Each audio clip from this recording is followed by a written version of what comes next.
मेरा नाम राहुल है। मैं एक ट्रैवल व्लॉगर हूँ और पिछले 4 साल से देश के अलग अलग कोनों में घूमकर यूट्यूब पर वीडियो बनाता हूँ। लेकिन जो कहानी मैं आपको सुनाने जा रहा हूँ वो मेरे जीवन का सबसे डरावना अनुभव है। ये एक ऐसी घटना थी जिसने मुझे अंधेरे रास्तों से हमेशा के लिए डरना सिखा दिया। ये बात कुछ महीनों पहले की है, जब मैं राजस्थान के एक छोटे से गांव में गया था। वहाँ की संस्कृति और खान पान की वीडियो शूट करने के बाद मुझे वापस जयपुर लौटना था। रात हो चुकी थी और आखिरी बस निकल चुकी थी। मुझे लगा कि अब सुबह तक रुकना पड़ेगा, लेकिन तभी गांव के चौराहे पर एक बूढ़े आदमी ने मुझे बताया कि एक बस अभी निकलने वाली है। बेटा, अगर जल्दी जाना है तो वो देखो, रोडवेज की एक बस आने वाली है, मगर ध्यान रखना ये बस अजीब है। मैंने उसकी बात को मजाक समझा और बस का इंतज़ार करने लगा। कुछ ही मिनटों में एक पुरानी धुंधली हेडलाइट्स वाली बस आकर रुकी। मैं जल्दी से चढ़ गया। अंदर देखा तो बस लगभग खाली थी। सिर्फ 4-5 लोग बैठे थे और सबसे आगे एक लंबे चौड़े आदमी ने ड्राइवर की सीट संभाल रखी थी।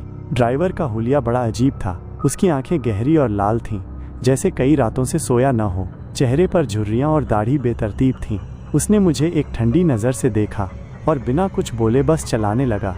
बस जैसे जैसे आगे बढ़ी, बाहर का अंधेरा और गहरा होता गया। सड़क पर कोई दूसरी गाड़ी नहीं दिख रही थी। बस घना जंगल और दूर दूर तक फैली वीरानी थी। कुछ देर बाद मुझे महसूस हुआ कि बस में सवार लोग बिल्कुल शांत बैठे थे। कोई हिलडुल भी नहीं रहा था। मैंने एक आदमी से पूछा, भाई साहब, ये बस सीधे जयपुर जाएगी ना?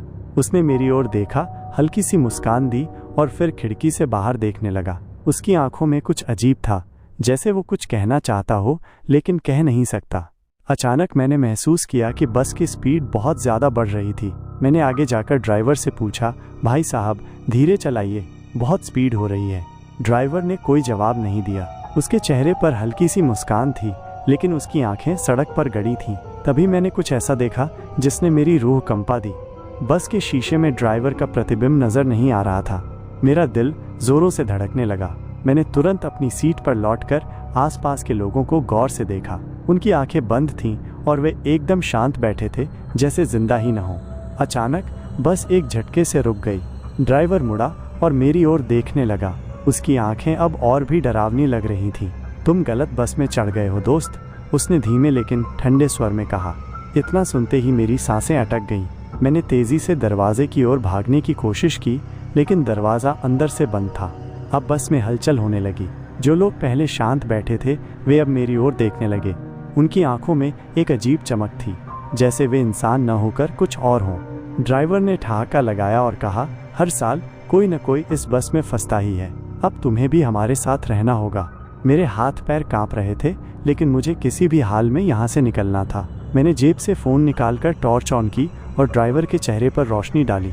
जैसे ही रोशनी उसके चेहरे पर पड़ी, उसने एक चीख मारी और बस के अंदर की लाइटें तेजी से जल बुझने लगीं। बस अचानक बेकाबू होकर हिलने लगी, मानो कोई अदृश्य शक्ति उसे हिला रही हो। मैंने पूरी ताकत से दरवाजे को धक्का दिया और इस बार वो खुल गया। मैं पूरी जान लगाकर बस से बाहर कूद गया। गिरते ही मेरा सिर एक पत्थर से टकराया और सब कुछ धुंधला पड़ गया। जब मेरी आंखें खुली तो मैं सड़क किनारे पड़ा था। एक ट्रक ड्राइवर मुझे उठा रहा था। उसने कहा, भाई तुम यहाँ कैसे आए? इस सड़क पर तो कोई बस नहीं चलती। मैंने जब उसे उस बस के बारे में बताया तो उसका चेहरा सफ़ेद पड़ गया। ये काली सड़क है भाई, यहाँ सालों पहले एक रोडवेज बस हादसे में जल गई थी। उसके ड्राइवर और यात्रियों की आत्माएं अब भी भटकती हैं। हर साल कोई न कोई उस बस में चढ़ता है और फिर कभी लौटकर नहीं आता। मैं आज भी उस रात के बारे में सोचकर सिहर उठता हूँ।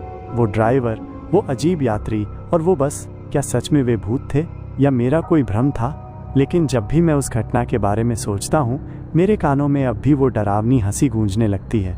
लेकिन एक बात तो पक्की है, उस रात के बाद मैं कभी भी सुनसान रास्तों पर अकेले सफ़र करने की हिम्मत नहीं जुटा पाया।